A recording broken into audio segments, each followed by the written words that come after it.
Notre correspondant à Jérusalem, Stéphane Amar. Stéphane, bonjour. Que sait-on de cette opération terrestre de l'armée israélienne? De quelles informations on dispose? Alors, ce que disent les autorités militaires israéliennes, c'est qu'il s'agit d'une opération qui vient en réponse aux tirs du Hezbollah de ces derniers jours, même si on a bien le sentiment ici que cela avait été préparé depuis longtemps, car ça a été exécuté très rapidement par des unités spéciales, des unités spécialement formées pour intervenir au sud Liban, effectivement, autour de ces 5 points stratégiques dont parlait Serge à l'instant. C'est cette fameuse bande de sécurité qu'Israël veut installer. Ce n'est pas nouveau, vous savez que le conflit ici entre le Hezbollah et Israël est très ancien et que durant plusieurs années, eh bien, Israël occupait une zone tampon à la frontière libanaise. Le retrait avait eu lieu l'année 2000, mais désormais, eh bien, c'est un véritable retour en force, si on peut dire, de l'armée israélienne qui a 2 objectifs. C'est d'abord de désarmer ce qui reste encore du Hezbollah là-bas, car elle estime eh bien, que l'armée libanaise n'a pas fait encore le nécessaire et qu'il reste des infrastructures du Hezbollah, des tunnels offensifs, des armes, des lance-roquettes.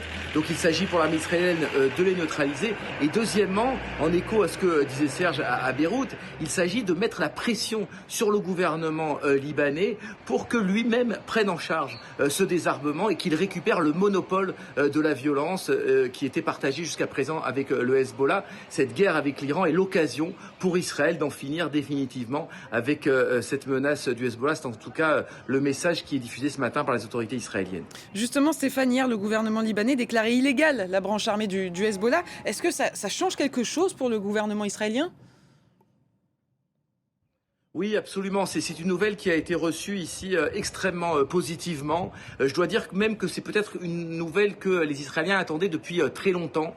C'est une forme de divine surprise, car si l'État libanais lui-même eh bien, déclare que le Hezbollah est illégal, en tout cas que sa branche militaire est illégale, ça change complètement ses moyens d'agir, ça change complètement la dimension et ça permet même à la communauté internationale et peut-être aux États-Unis d'aider directement le gouvernement libanais à remplir cet objectif, c'est-à-dire le désarmement du Hezbollah. Donc encore une fois, c'est un gain diplomatique extrêmement important pour Israël. Stéphane, l'armée israélienne affirme avoir frappé un haut commandement à Téhéran. Qu'est-ce que vous savez de plus sur cette information?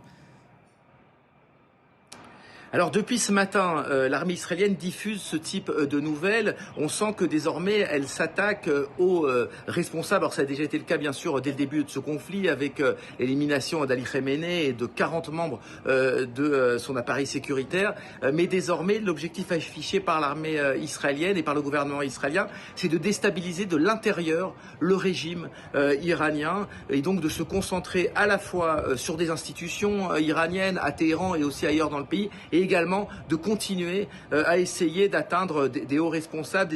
Des informations commencent à filtrer sur le modus operandi de l'armée israélienne et du Mossad, c'est-à-dire des services de renseignement extérieurs à Téhéran. Il semble que le niveau d'infiltration était extrêmement élevé, que par exemple le Mossad eh bien, a réussi à hacker le système de surveillance de la circulation de Téhéran et donc avait une idée très précise du déplacement des cadres du régime, des responsables de l'appareil militaire, etc.